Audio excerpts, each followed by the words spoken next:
Now that's more like it.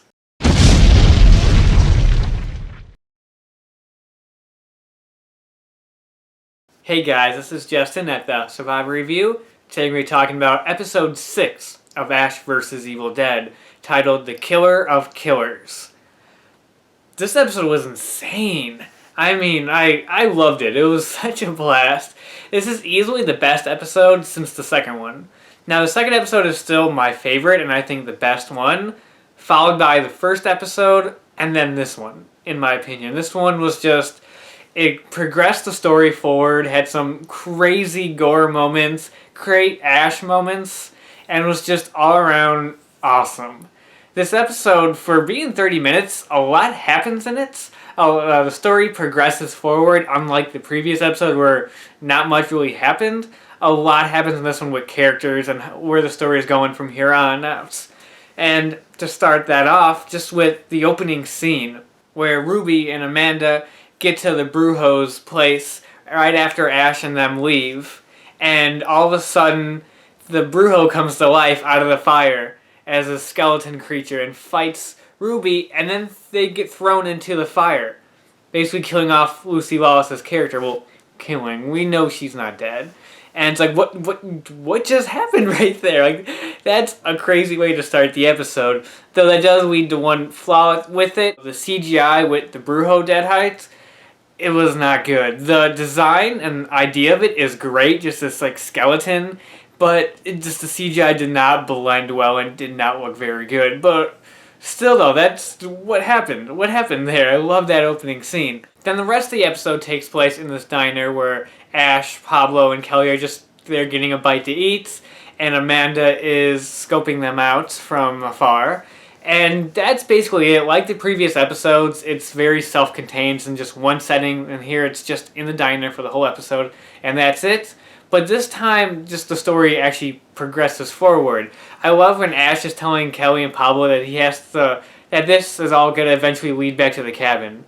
Like, there's no way this is just going to end here. And I'm like, that's awesome. I'm so excited to see the cabin again. And I don't know when that's going to happen, but when it does, it's going to be amazing. Like I said, this episode has some great Ash moments where he doesn't have the money to pay for the bill, all $22 of it. And so he just finds a way. He tries to seduce the waitress so he can get the meal for free, which is hilarious. That's one of the best scenes in the whole episode. And getting to see his new mechanical hand, which is awesome. I love that. And then Amanda confronts him in the bathroom. They have this fight scene. Deadites appear, and all hell breaks loose. And one of the things I really liked is that they show the POV shots of the Evil Dead, the drafter as they called it in episode 4, a lot in this episode, but they never showed you what it actually was, like they did in episode 4.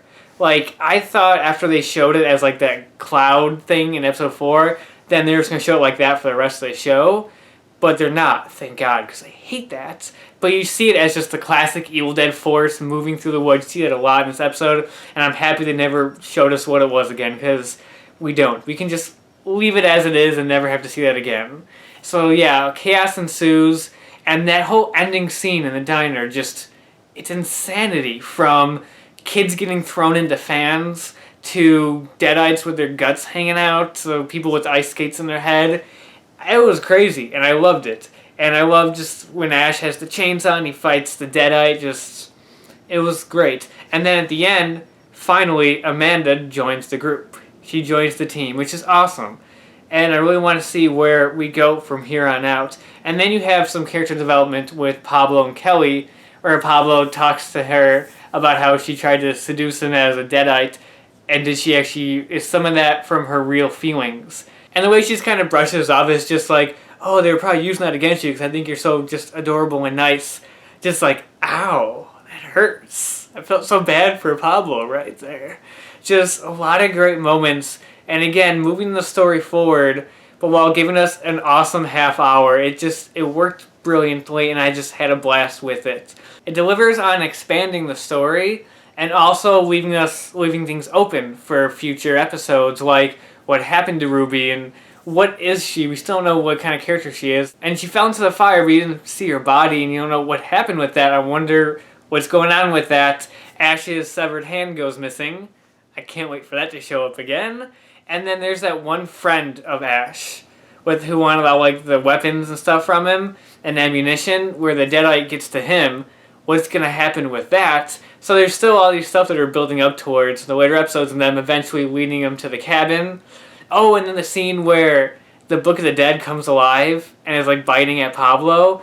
What was going on with that exactly? So yeah, for a half-hour show, a lot happened, and a lot more than the last episode where it was just like, Kelly is possessed and we have to stop it.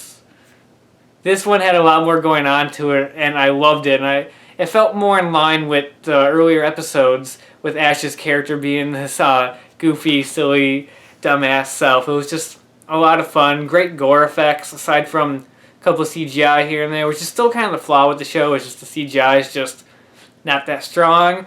But they've toned it down a bit. It's not as much as in that first episode, except for the CGI Brujo in this one that just did not look very good.